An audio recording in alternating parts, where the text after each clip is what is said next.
Welcome back, friends. This is part two of the Tell It Like It Is podcast, and I have Elizabeth Rainey with me. Thank you for coming back. Yes, sir. Elizabeth was talking, we were talking about school, Hmm. and you begun working in higher ed, and we started contrasting a little bit about your experience working for HBCU and your experience attending a majority white school that you really wanted to attend, but I Hmm. think you were a little bit blindsided by your identity development and how you had to mold yourself to fit into that community. Hmm. Kind of leaning into, um, I think, for me, even reflecting on what we just talked about, while I self-selected Carson Newman at a younger age, knowing what I know now, I would have done things a lot differently. And I think it was because just as a person who I am, I think I it was a disservice to myself, right? I didn't have like that full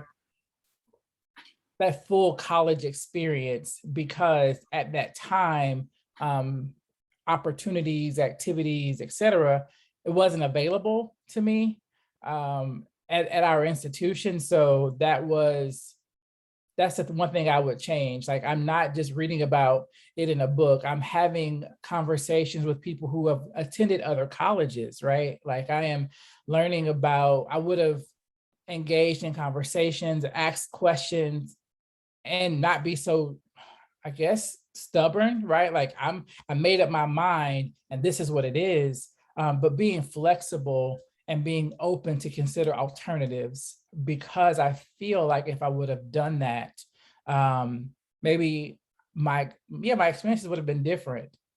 Would you have But cho- I say that, and the reality is I can't change it, but I am who I am today because of my experiences. So I wouldn't, yeah. So that's that's just what it is. So yeah. would you have went to an all-girl school? Would you have chosen an HBCU? I probably would have gone to a state school co-ed, yeah, a co-ed, like a larger university. Um, if I would have stayed in state, there's Clemson, there's University of South Carolina. I would have just gone to a larger state school in co-ed. The word community came up a lot in the first half. Mhm. What does that mean for you, community? Oh yes, being able to connect with other like-minded individuals, and in some cases, people with diverse perspectives, in order to grow and just to develop and to be a better person. Honestly, community as far as like doing life together, people who have similar interests and things, and being able to explore those things together. That's what comes to mind for me with community. It's about relationship. Yeah. So, at the root of my motivation is that I think that we need more community built in. We need community built into our neighborhoods. Mm. And I think that concept, we're getting more and more distant from that. Are you seeing that in your experience? Can you tell me a little bit more of like what do you envision, and then I can respond to that. Like what are you envisioning when you think about community as far as like activities? Are you thinking about just people hanging out at neighbors' houses? Like, how are you thinking about community when you say All of that, community? all of Oh that, yeah. all of that. I think we're drifting more into individualism, and Mm, community is eroding, and the people people's passion for community is dwindling. mm, yeah. Are you seeing So that? I live. Say that again, Are you please. seeing that? Yeah, so I live right now. I live in Oklahoma. I live in Tulsa. My neighborhood is like a family type of neighborhood. But what I enjoy is I enjoy seeing parents walking with their dogs, and their kids are on bikes, and they're just rolling through the neighborhood. I love that because there are some instances I can ride around a neighborhood and I don't see anyone. And I'm just like, where do the kids play? Where, like, are they having cookouts? And so I do see it less and less. When I go home though, in my hometown, like even on my grandmother's street, uh, the families have been there for years, like as children and cousins, like we all grew up together. So it's nothing for to go down my grandmother's street and see my aunts and my cousins with the neighbors hanging out in the front yard. Like I love that because it's not like I have an opportunity to do that when I'm here. Um, for me, I think about being in belong groups or small groups with people from church or people from work or wherever, and like being able to hang out, cook out, do a Bible study together. I think community is happening, but it's just done differently. It's being done differently than what we were used to when we were growing up. Because growing up for me was going outside on the weekends, playing all day, riding the bikes, playing with water fights, doing whatever outside, right? Where now it's just a little bit different. So that's how I view it. It's just done differently. And you did work with Teach for America, is that right? I did. I was with Teach for America for 7 years. What what does Teach for America do exactly? So at Teach for America, our mission, well, the mission was for like, regardless of like where the student resides, like they deserve access to an equitable education. And so we trained, recruited, and supported teachers who go into the classroom to teach for 1 to 2 years. And then after they finish their core experience, they can become alumni to continue to, impact in the educational sector or go into another type of, work opportunity, to again fight for equitable experiences or access for students or marginalized like populations and communities. So someone would volunteer and they would go teach in a place where teachers were needed. Yeah, but they're not volunteer, they're paid teachers. Got it. Got it. Yeah. What did you do for them? I started out on the South Carolina team as the alumni engagement manager. So my role there, I was responsible for creating or like re-engaging our alumni in the area, because at that time there was no work being done for the alumni in South Carolina. So that was my scope of work there. And then I moved to Tulsa to then lead the incoming teacher work. So I would train and onboard new teachers who were coming to Tulsa in the fall to become educators. And so that was my scope of work in Tulsa. Now, Black history in Tulsa, is that relevant? Do you still see it? Is Tulsa like everywhere else? Is Tulsa a unique place? Tulsa, being here for almost 3 years, like, I mean, if I'm being honestly speaking, at first I was like, what's in Tulsa? Like, never been to Oklahoma. I think I came to Oklahoma once to run a race, and that was it. But I didn't know, for example, that Black Wall Street is in Tulsa. Like, it's here. Like, I didn't learn about that in school. We just it was like the 100th anniversary of the race massacre here. Right. And so, yeah, Tulsa is a special place. I think, living here, and I've lived in a number of places, as you've heard earlier. But Tulsa to me feels like home. The community, the people here, like we have a program called Tulsa Remote, where they were paying entrepreneurs $10,000 to relocate to Tulsa and basically work or run their businesses from Tulsa, like remote workers. But just to see the types of creativity and businesses that are emerging from here is special. They're really doing a great job of like just trying to build the city up. Like I consider Tulsa an emerging city, but it's special, and I love it here. Was So what from your experience, what did you see for that 100-year?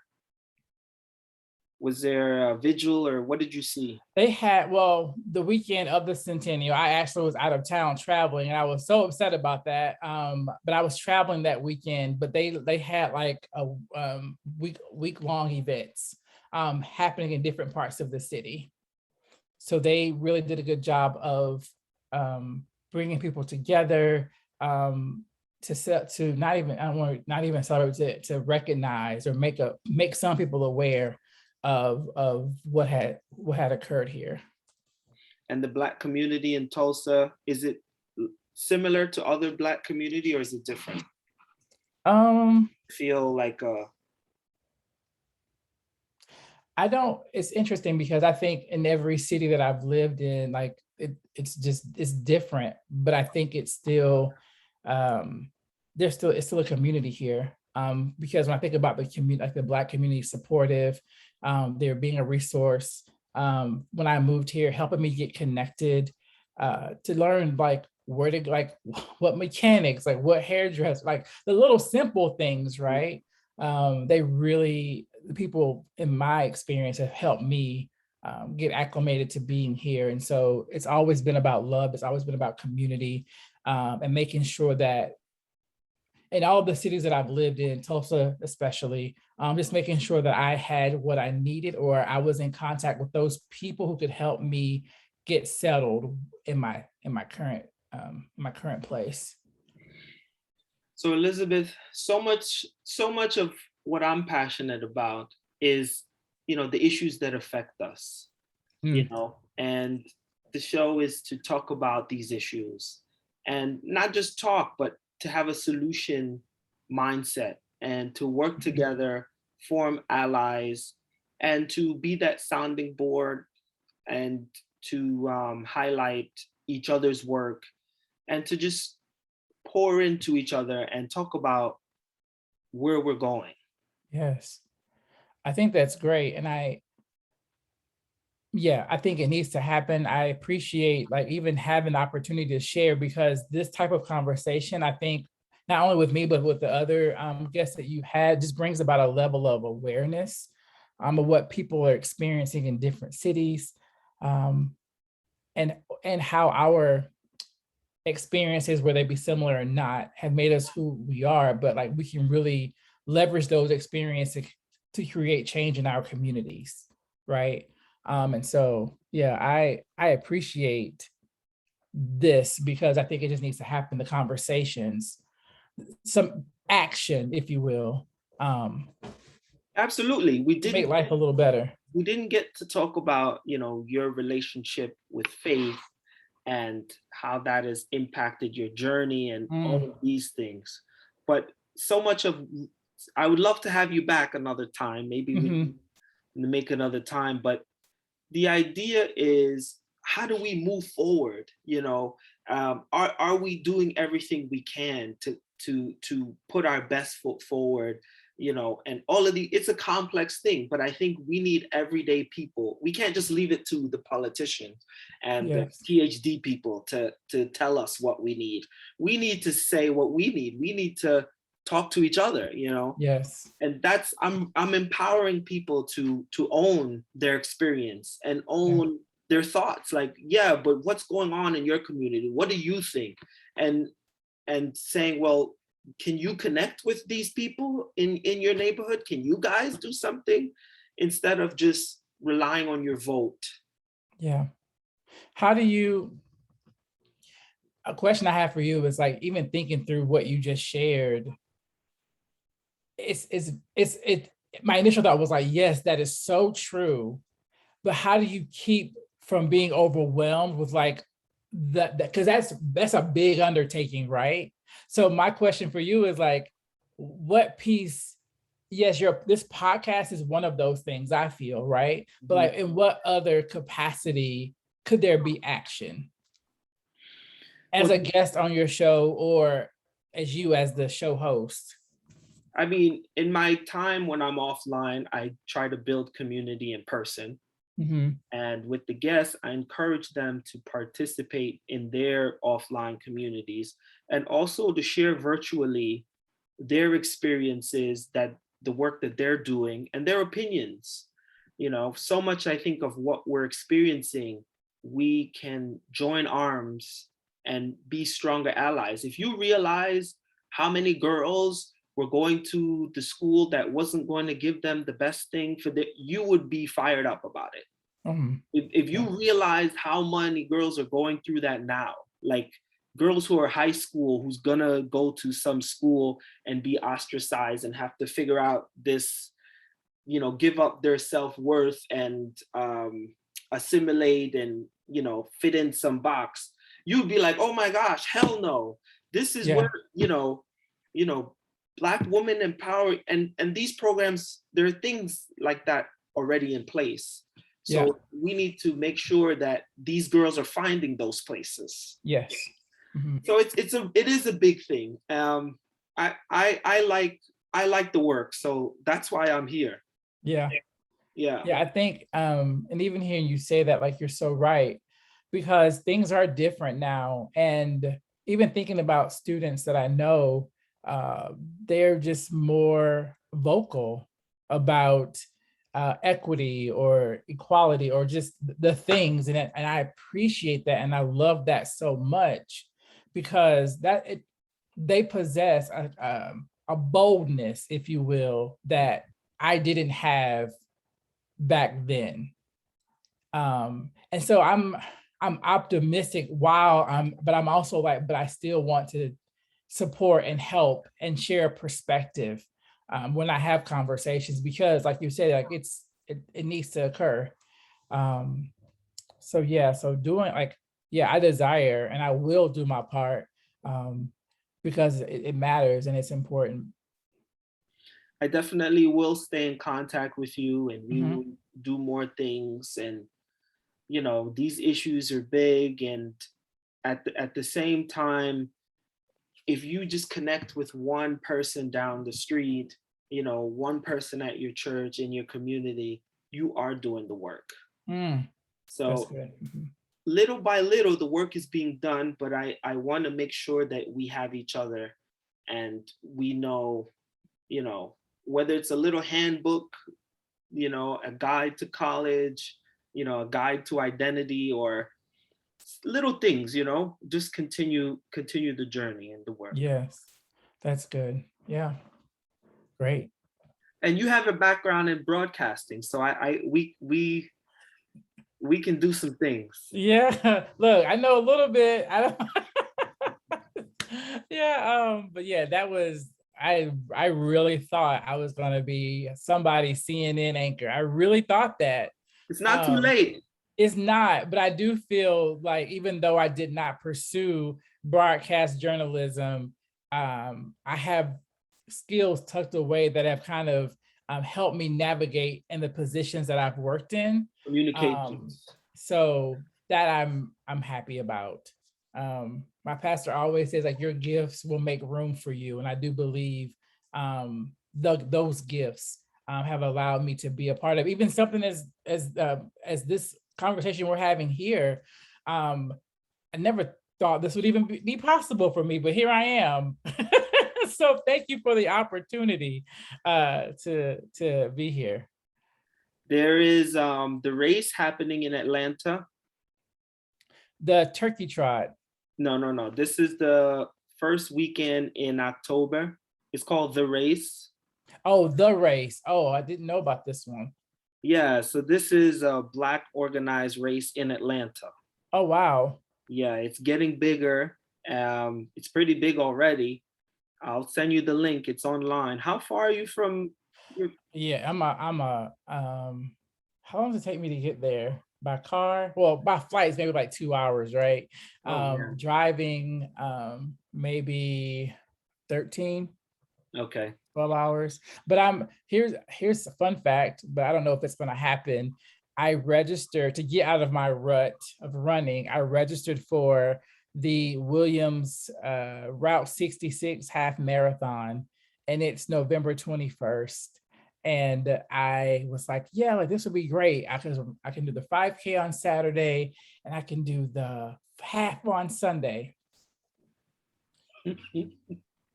Alexi. I'm like, because I felt like I needed to work towards something. I think that's the key for you. Having that circled on your calendar will let you kind of lean into and push the excuses out. It's Yeah, still not too late. Just get out there. you're right. But ooh, I got my shoe, I got everything, my shoes, everything's ready. It's just like, oh, Just start with 3 miles a day yeah, and start there. yeah. Yeah. Because I will tell you, running was special. I mean, it was a place where I would process my thoughts, be in community with people, have a good laugh while doing something good for my body. Yes, So absolutely. yeah, Yeah. yeah. But send me the information on the race. I would love to learn more about that. There's a 5K also. So you don't have, there's a 13 and there's a 5K. Oh wow. Okay, Yeah. that sounds All great. right. Maybe I can look. Well, if I can just get over this hump and get re-inspired to run, I may look into it for next year. We'll see. But I won't make any promises. Elizabeth, thank you so much for Yes. joining me today. I appreciate you being my guest, Yes, sir. and we'll continue our conversation. Okay. Sounds great. Thanks, Alexi. All right.